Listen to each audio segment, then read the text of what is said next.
Welcome to The Special Sauce, the podcast that goes inside the minds of recruitment's top 1%. We're your hosts, Chris Pedikis and Lee Jones, the founders of Sorciety, the rec-to-rec agency connecting elite recruiters with elite opportunities. Each week, we sit down with agency recruiters who are billing big numbers annually to uncover what really drives high performance in this industry. It's no fluff, it's no filters, it's just real conversations with the best in the business. Let's get into it.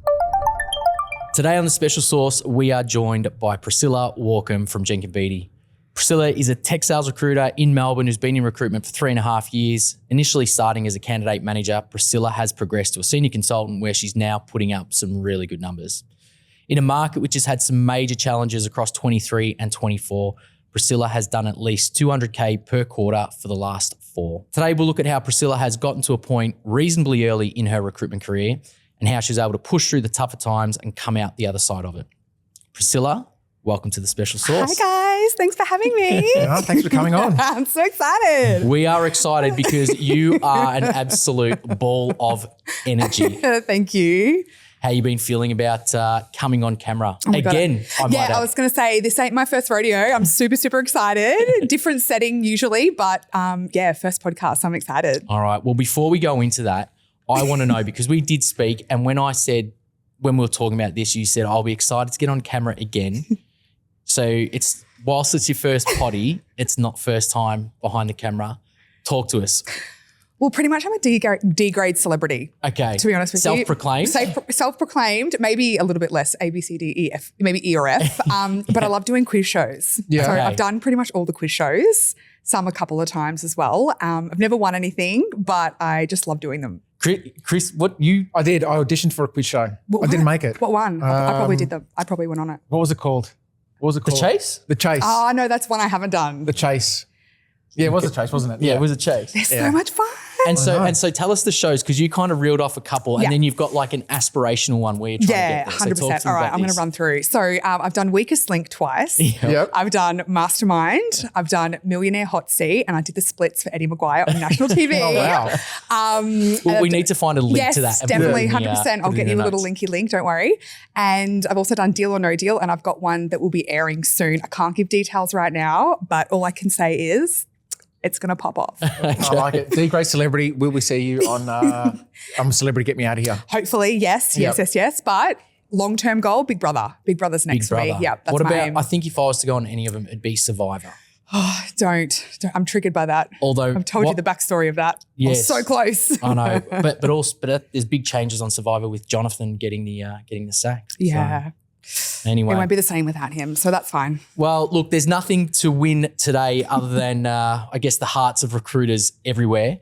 But look, let's jump in, because I think there's a couple of themes that I want to talk to you about today, and they were things that came up in our previous conversation. But just before we do that, tell us about the desk that you're on, the market that you recruit. Tell us more about, I guess, day-to-day, what sector you're in. Definitely. So I do tech sales, so SaaS sales ultimately. And my, I suppose, wheelhouse where I have the strongest connections and network would be that SMB to mid-market space. Yep. So if you think account executives, BDMs, account managers, account directors, that's in my wheelhouse. So obviously you've got a really small and narrow niche, right? Yeah. Yeah, and that's always been the way for you? Typically, yes. Don't get me wrong. I do dabble outside of that, whether it be to support the team on the more, larger enterprisey sort of stuff. But me personally, what I'm comfortable and know I can do very, very well is that SMB to mid-market. Yeah, okay, cool. Now, Chrissy and I are both ex-sales recruiters, so we know this space reasonably well. And I think what we've seen from a rec-to-rec perspective over the last couple of years is sales recruiters have had a really, really tough time. Now, you're obviously doing pretty well more recently, but correct me if I'm wrong, it was pretty dark there for a while, right, in your market? Yeah, it was. I suppose too, when I first started with Jenkin Beattie, shout out to my boys, it was booming. There were lots of roles. I think it was just after COVID initially, then COVID happened again. So anyway, long story short, it was booming when I started, so it was happy days, and then it kind of, took a slump and has now picked up, thankfully. But I think the biggest thing that's been a blessing, especially starting in this industry, still relatively new, I think the company that I've joined and the team that I have around me has just I don't even have words. I'm very lucky. Is that what got you through, say, obviously those tough periods, right, where you're still, in infancy of your recruitment career as well? Definitely. What got you through just those times where, I imagine, like a lot of people, you said, shit, this is just, it's getting too hard. Yeah. How'd you get through that? Definitely having that team support around me for sure. But me personally, how I operate, I just don't give up. I'm stubborn as hell. I'm a Taurus. So I just will not stop. Like if anything, when it gets tough, that's when I thrive the most. I just want to prove everyone wrong. I want to show everyone what I'm capable of. And so I thrive in that environment, to be honest. Yeah. And that's like, I think having that energy to get you through, that's something we've definitely noticed about you when we've worked with you in any capacity. And I think, for the listeners to understand, Chris and I were doing some, database cleanup a couple of months ago, and we're just looking at a lot of the candidates that came into our system, the recruiters that we were speaking to around 2023 and 2024. And so many of those recruiters in our database just have now left the industry altogether. So sad. It is, right? Because there were a lot of people like you that started in that post-COVID boom, and now they're gone. So, I mean, for you in that tough market, I mean, you mentioned about the team around you that's really helped you, get through it. But what about, just from a work perspective, what kind of stuff were you doing day to day in those tougher times to come out better now? As I've mentioned, if I could, I'd be a millionaire by the amounts of times I say this word and hear this word. Relationships, building relationships, they're so important, whether that be the candidate side or the client side, just always building, having that network, having conversations. Where are people up to? If I can't help them right now, I might be able to help them down the line when there is something available. So just always keeping communication strong. I'm always on the phones, like literally day in, day out. If I'm not on the phones, I'm not doing my job in my eyes. So just always having conversations and keeping it strong. I love that. Always on the phone, right? And I think a lot of times, with all the tech that's available now, right, it's easy to hide behind text or email. And I think that probably makes you stand out to your clients and candidates. Have you found that in terms of just building that trust? I would say so, 100%. And the thing is too, this is going to sound really cringe, but I just don't speak to them as if they're my clients or candidates. Like they're all my friends. Yeah. Okay. Do you know what I mean? And look, that for some people can do that, but for some people that's really hard and a really foreign thing to do. Yeah. So how do you actually do that? Like, is it just you and your personality? Do you just bring good vibes to the conversation? Like, what do you think it is? Yeah, literally, I'm just being myself. This is literally me. My energy now, like I do this, I'm like this in my sleep. I talk in my sleep, you know what I mean? And I often get like, if I'm speaking to someone for the first time, especially, oh my God, like where's this energy coming from? It's 4 o'clock, 4:30 on a Friday. Like what's going on? But it's just how I am. And I love talking on the phones as well. I love it. Do you do anything different in terms from a structure perspective in terms of how often you keep in contact with candidates and with clients for that matter to make sure that, when they make that decision to move, you're front of mind? Look, to be honest with you, and people operate really differently. I'm not going to say I'm the most structured of structured people. Yeah. I'm just going to own that right now.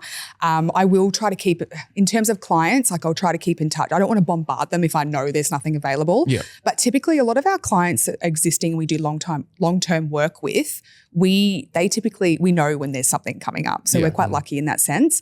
But candidate-wise, like I will keep in touch with them as much as I can, just because as I mentioned, my pool of roles, they're all quite similar and I have a specific sort of network that I typically target first. So it's always keeping in touch with them. And to be honest with you, I have a lot of them just keeping in touch with me as well, sending me pics of, I don't know, whether they got married, whether they're on holidays, they're moving house, like just random things. Even if it's not work-related specifically, just a little touch point. And also, I will probably have to say, there are times where I do spend a little more time than may be required on a phone call or speaking to people, but that's how I found I'm successful because I am, having those deep conversations and those touch points. Yeah.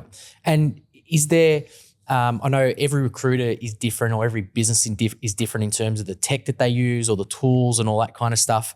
I think when we spoke, you kind of told me there's nothing too sophisticated about how you do it. And I guess I'd love if you can tell us a little bit more, because I think sometimes speaking to recruiters, they think they need all the flash tech and tools to do certain things, but sometimes it's just a case of crack on with it. Yeah. What do you do, or how do you manage things from that perspective? That's how I roll, man. I'm old school. I'm like, give me an Excel spreadsheet and just pop them all in there. Like I've got different sort of the ranges from salaries, maybe industries as well. So literally all my candidates are on an Excel spreadsheet. Obviously we've got Job Adder as well, and we can, jump into old jobs and stuff like that. But that's pretty much ultimately, there's no special sauce with me. That's literally how I keep track of it. Yeah, okay. Do you know what too, really quickly? I just had another question, just going back to before. So you know how you mentioned something about like my energy on the phone, do I build that initially? Like in recruitment, are there people that are unable to do that over the phone initially, do you feel? Like I'm curious because to me this is normal. Yeah, absolutely. And I think, it's I don't know if it's a generational thing, but I know when we first started, it was just all on the phone, right? Yeah. Now, a lot of people you'd be surprised hiding behind email. Yeah. And a relationship that it's an email relationship for want of a better term, right? So, they don't know their clients on a personal level. They don't know their clients' partner's name, kids, footy team, even anything like that. That just makes them stand out, right? So, a lot of it tends to be transactional. Mm-hmm. I think what I've seen or found over the years with people I've managed is, I think sometimes people will say that, my market, they prefer email, or my client base prefers email. It's less intrusive, blah, blah, blah, blah, blah. Mm-hmm. Which fair enough, if you think that there's certain, ways of working that are going to be more beneficial, go for it. But I think if you are going to have that kind of email text type relationship, at some point you've got to try and transition to improve that relationship. Mm-hmm. You've got to take it to the next level, right? It's like dating, right? You go on from let's get off Tinder to go and have a date and actually meet in person. Meet the person. Yeah.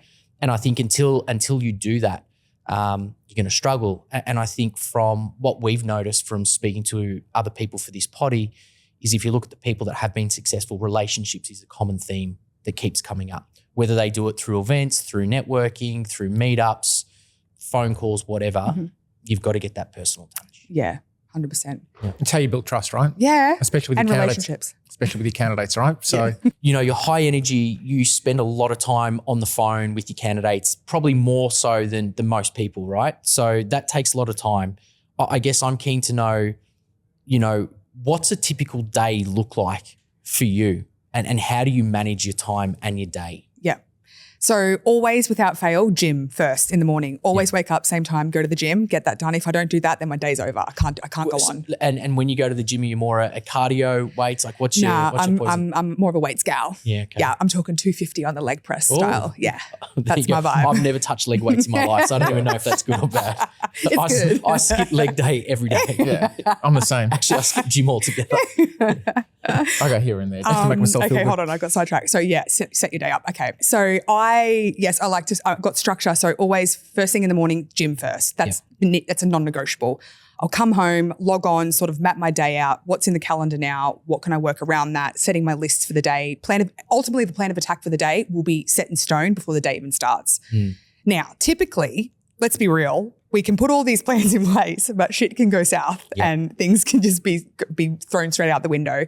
So I thrive in chaos as well. So even if, I don't even know, I couldn't even give an example right now off the top of my head. If just things aren't going to plan and things aren't. Well, it's like we were talking about before. A client drops a bomb on you that, like we want to renegotiate fees, or a candidate all of a sudden is deciding they're taking a counter offer. Exactly. It happens. It's just recruitment every day. So for prime example, in that case, if that would happen to me, instead of carrying on with my day, I'd go sit in the corner, have a 10-minute Menti B breakdown, and then come back and I'm already running 10 minutes late for whatever I was supposed to do before then. So it's all about making up. But I always try to structure my day as best as I can.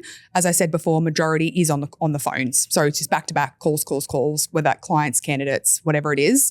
But a lot of my time as well is I like to spend as much time as possible as I can with my beautiful candidates to help them prep for their interviews as well. I want to set them up for success. I want to make sure they're confident and ready to rock. And Now, candidate prep is something that I want to talk to, because I think Chris and I, we come from a school of thought, let's call it that. Interview prep is really, really important. And I don't know if you remember this. I think it was maybe it was a while ago now, you posted something on LinkedIn about the importance of interview prep.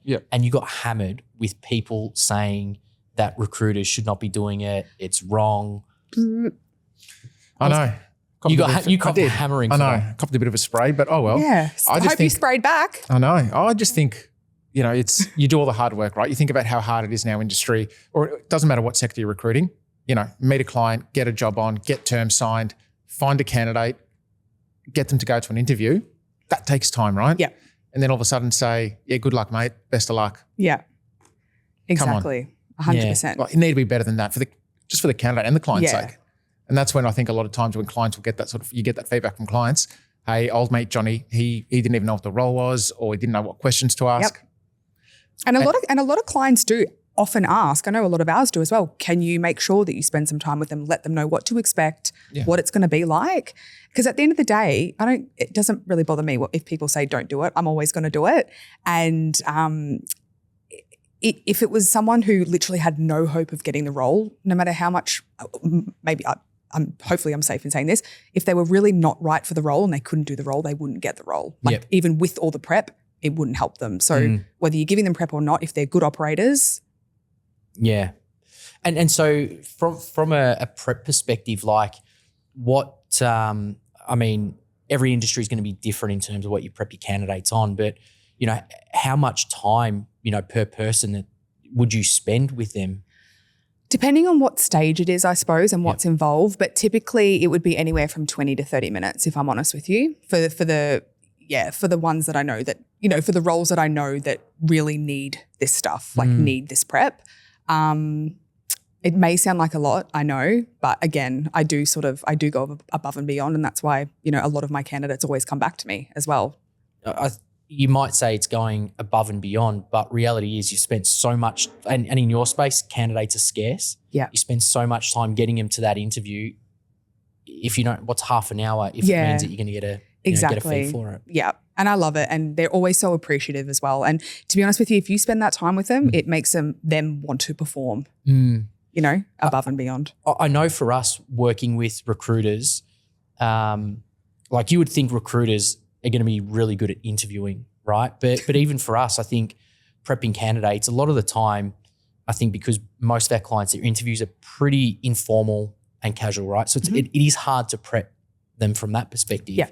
But a lot of the time it is just about the basics and getting them, like reminding them to do certain things, like to ask, have questions ready and all that kind of stuff.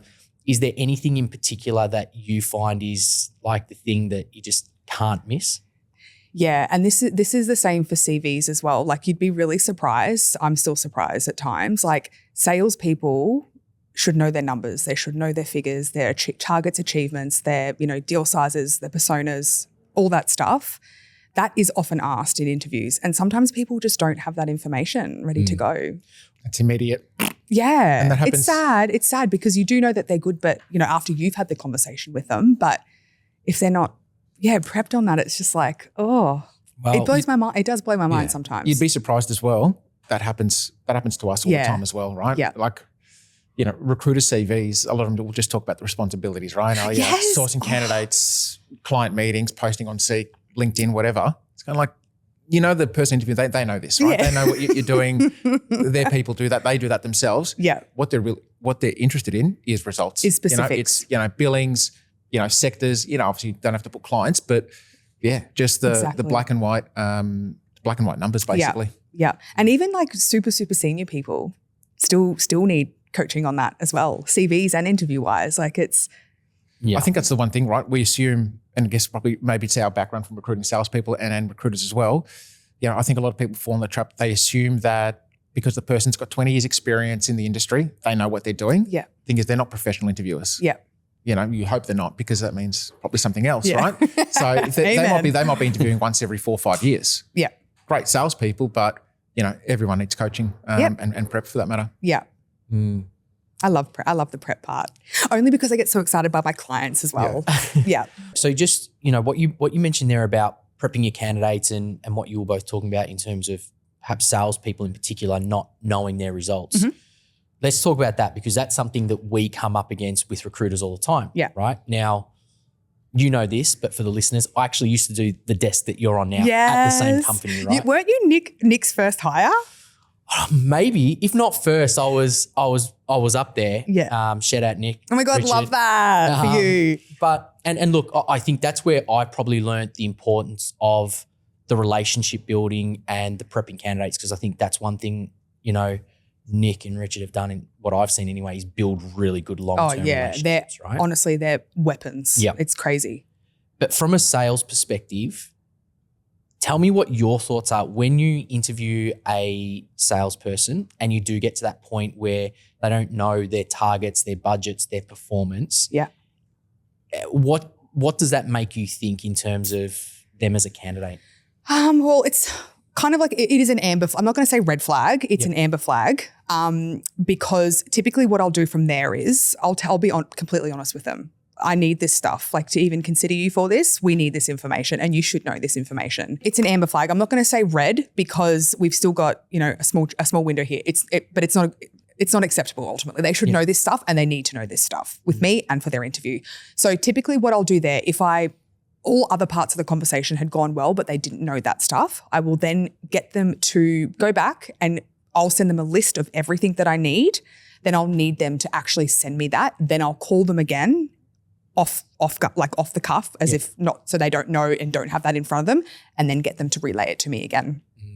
That's sometimes how I go about it. And if someone's still not able to give you, those results or their performance. Yeah. Call it there. Because at the end of the day, I have the utmost respect for my clients. I know what they want. I know what they need. And if I don't think they're up to par, then, and look, at the end of the day too, depending on the role, because as I said, SMB mid-market, but I also do, get the likes of SDRs and BDRs and things like that. So that can be a bit of a different ball game. There are some clients that are a little more lenient. They, as long as they've got the right attitude, they're driven, etc., they're not too fussy with that stuff. So I can have some leeway there. But yeah, for majority of them, they have to have that down pat one way or the other, or unfortunately I can't help at this point, but I will stay in contact. Yep. Absolutely. Just on that, in terms of that feedback, right? Whether it's, you can't represent them at this stage or, feedback from interviews that people have been unsuccessful. How do you sort of handle that? I'm just very honest. I'm no BS but I still come from a nice, a caring place. Yep. And to be honest, I've never had any, people are often, okay, yeah, that makes sense. Yeah. And if they try to go around it, it's like, sorry, no. Yeah. One of the things that I think is probably the hardest parts of being a recruiter is telling or is giving people bad news. Don't. I cry with them. Really? I do cry sometimes. I'm not going to lie. It's the worst part of the job, right? Yeah, because sad. Even if you think about it, if you've got, I don't know, let's say 3 jobs on your desk and you put 3 candidates out to each one, only one person can get that job. So that's 6 people. You've got to say, hey, you've put your heart and soul into this process, you've missed out. Yeah. What's your approach to, I guess, giving feedback? Because you are a pretty positive person. Yeah. What's your approach to giving feedback and how important do you think it is? Oh, always have to give feedback. But sometimes as well, just on the feedback front, whenever I'm given feedback, the first thing I do is relay it straight to them. But sometimes I don't always get feedback. Sometimes it's just a flat no and I don't have anything to give them. But to be honest, as I said before, no BS. For me personally, if I know that if it's been a while, I'm just thinking back to when I was interviewing back in the day. If it took some time and I hadn't heard from them, I already had it in my mind that I hadn't got the job. If someone calls me, oh, how's the weather? Like, oh, da-da-da-da-da. I'm just like, just tell me I didn't get the job, man. Come on. Yeah. So that's how I am. I just say, look, I'm just going to rip the Band-Aid off straight from the get-go. I'm really sorry this was the feedback, but please just be aware. The second I have anything else that I can run by you, I'll be sure to do so. I think if you look online, a lot of the recruitment bashing typically, is about recruiters not coming back to people and not giving feedback. Yeah. And I was talking to someone the other day who was saying like, that's one thing you can do as a recruiter that's going to make you stand 100%. Out from 90% of the you just need to grow a backbone and just do it, because at the end of the day, it's going to, yes, it's shit news, but they're going to appreciate you more for it. Yeah. And look, we've all made mistakes in that front, right, throughout our career, right? But I agree with you as well. I think it's just rip the Band-Aid, and I think that's, again, probably how you build that relationship, because they know what they're getting. They know they're going to get feedback. You're going to come back to them in a timely manner, hopefully positive. If not, at least they know where they stand. Exactly. And that's a good thing. Like a lot of the people that, have gone through processes and haven't been successful, I've always gone back and I've always got something else, and they end up getting the role. So yeah. Yeah. Everyone gets a job eventually. Yep. 100%. It's meant to happen when it's meant to happen. True that. That's right. I want to talk about your drivers and motivators, right? Recruitment, we all know, probably question ourselves every day, why do we do it? Why do you do it? Like what, maybe what got you into it and why have you stayed in it for so long? Yeah. Well, let's be real. Like a big factor, like we're in sales for a purpose, like we want to make money, and I always pre-buy things in my mind before I actually buy them, so I have to be able to afford them. Yep. But the biggest thing is for me, like I love people, and I love being able to help people when I can, and I love talking shit on the phones when I can. I love talking all the time. I love the sound of my own voice. once you finish work, are you like on the phone to your friends and family? No. I sit in the corner, stare at the wall, or I just watch reality TV. Yeah. I don't talk.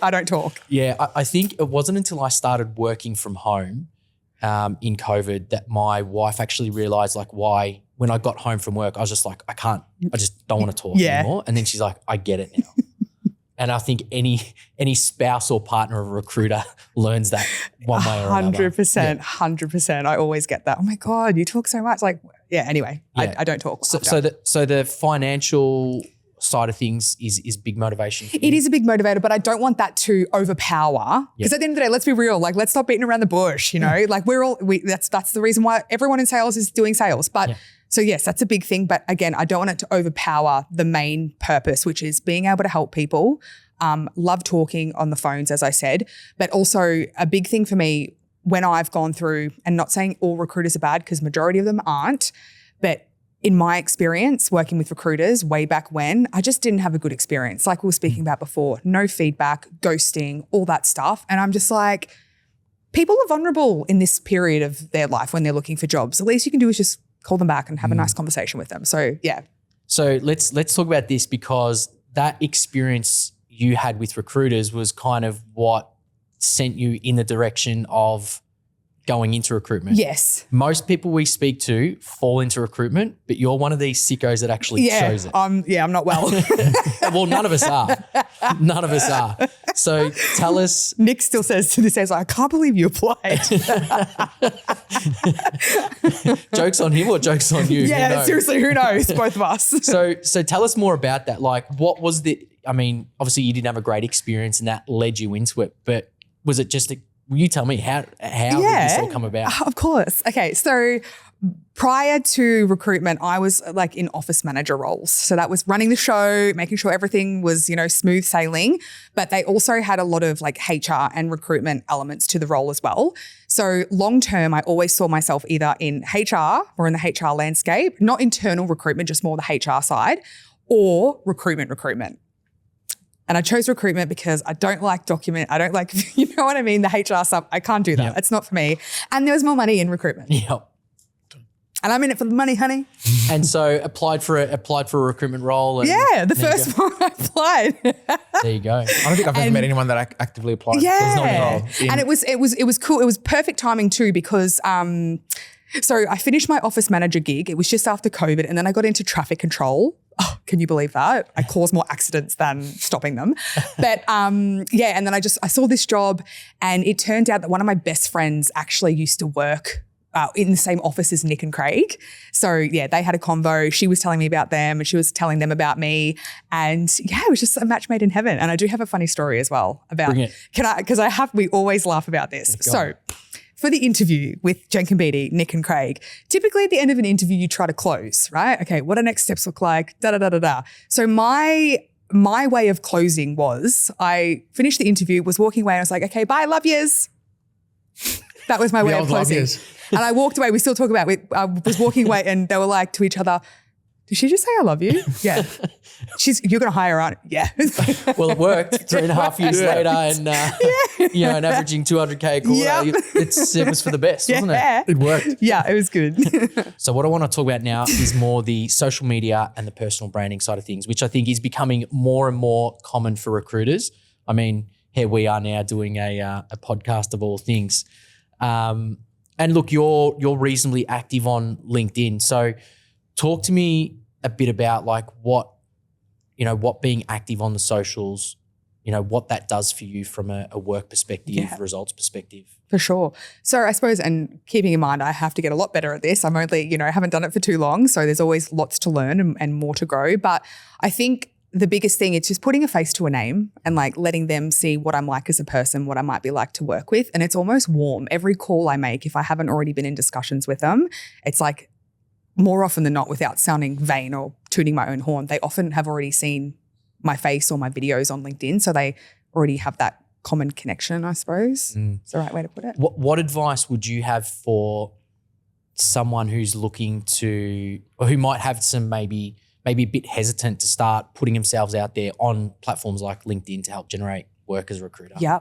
again, have lots more to learn. So don't take my word as gospel, but just get started. Just like I still remember, like literally, I remember the first video I post, I was shitting myself. I was like, oh my God, this is going to be so cringe. It's going to be so bad. But it's actually quite good. And yeah, it just got better and better from there. And now I feel empty. I don't feel complete if I haven't posted something now. Like I have to and I want to. And what I'm always amazed at is so many recruiters, especially the newer ones to the market, right? Like you don't have a lot of experience. You got to try and build credibility. And so many people will post every single meal or every element of their day on Insta or whatever. Yeah. But yet when it comes to something like LinkedIn where it can actually make you money, right, without having to be an influencer, they're really reluctant to do so. I know, it's crazy. And do you know the funny thing is, like I looked today actually, so LinkedIn, I'm coming on to coming on to 9,000 followers. Whereas Instagram, I literally have like 250 followers. I never post, I never do anything. It's all on LinkedIn. So I'm the complete opposite. Chris and I talk about it all the time. We get a fair bit of grief from our mates. Yeah, we do. In the group chat, it's every time we do a post, it's, what about this guy? You know, and I won't go into what they're saying because you'll get cancelled. But no, but do you know what? Funnily enough, one of my mates used to give me the most shit more than anyone. Recently, he's like, hey, can you show me some stuff? And now he's become serial poster, hasn't he? He has. And he's telling me about his likes and his engagement and all that stuff. Like, yes. It works, right? And I think you just have to get it. It's like when we all first started in recruitment. You know, you think about your first, client meetings, your first calls. Well, chances are they're probably shit, right? Yeah.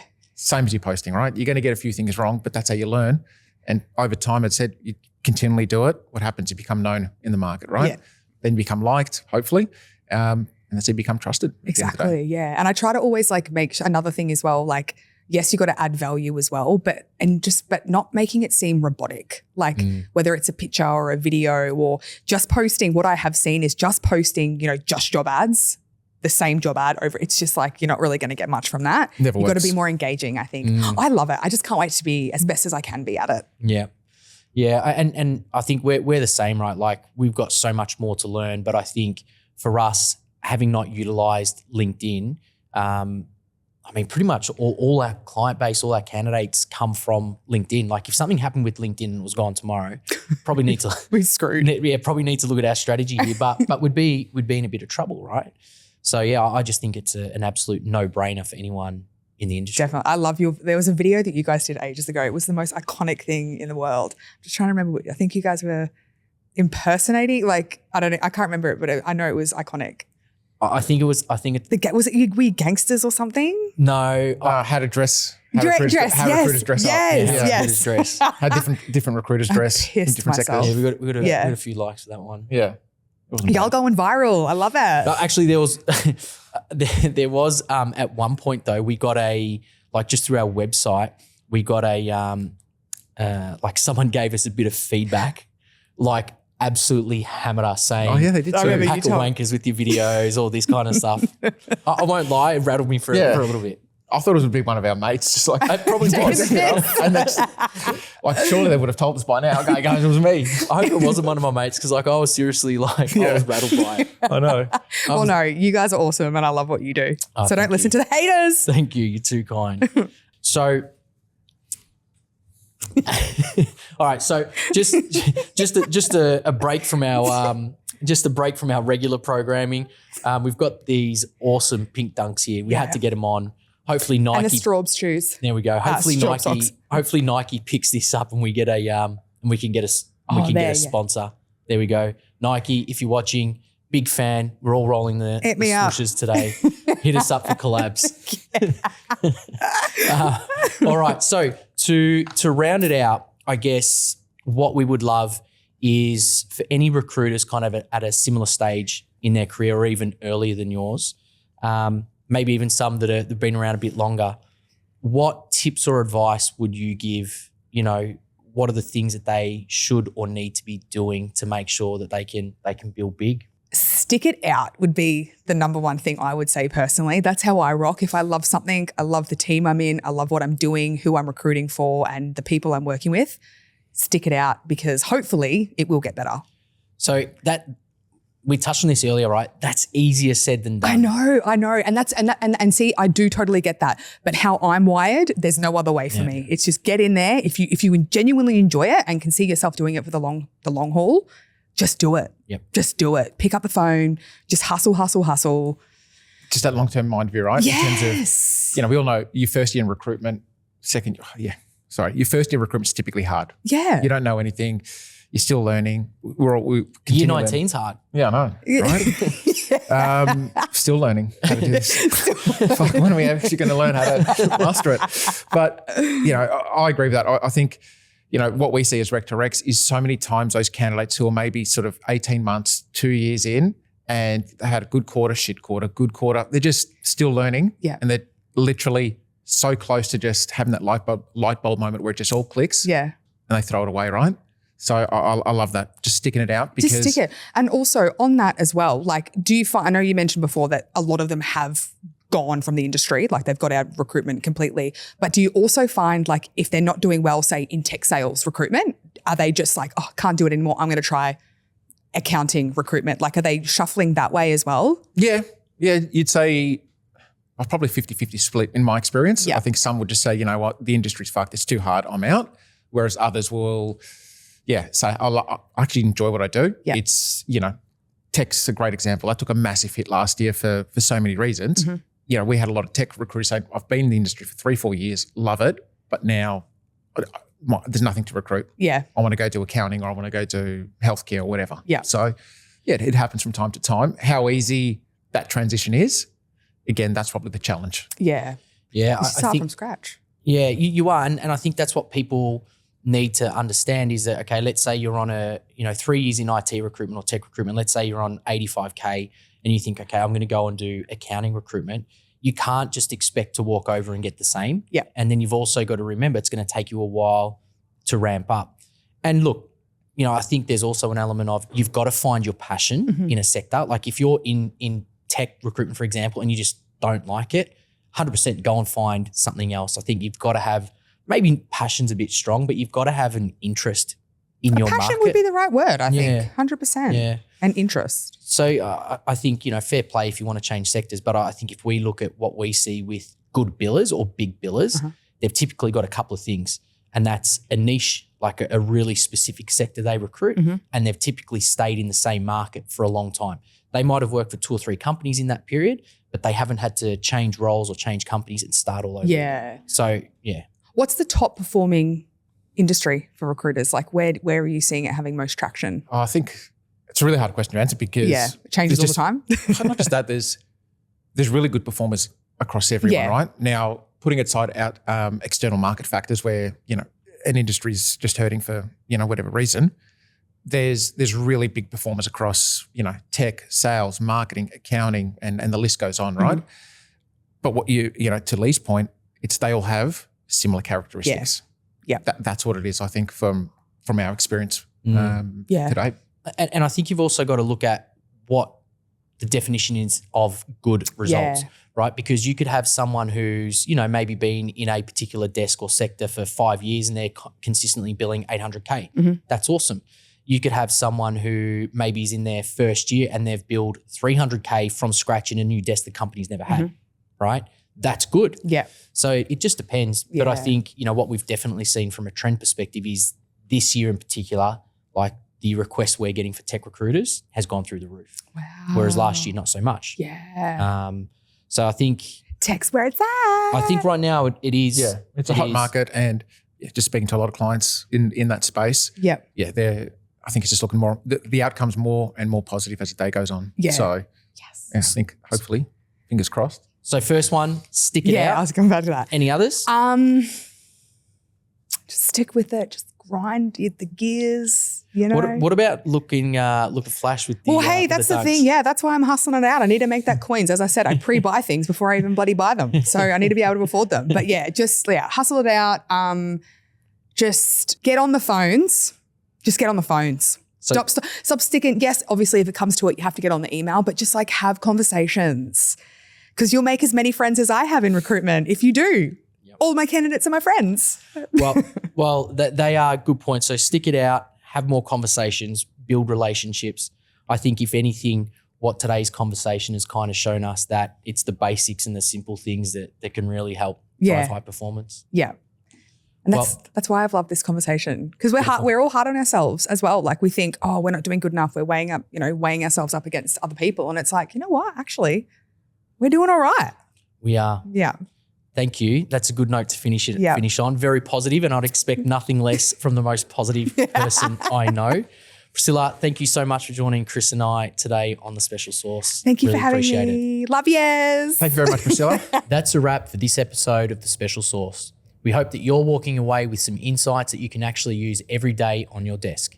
If you enjoyed the conversation, follow, like, subscribe, or leave a review so we can reach more recruiters just like you. For more about Sorciety, check out our website on society.com or follow us on LinkedIn. Thanks for listening, and see you next time on The Special Sauce.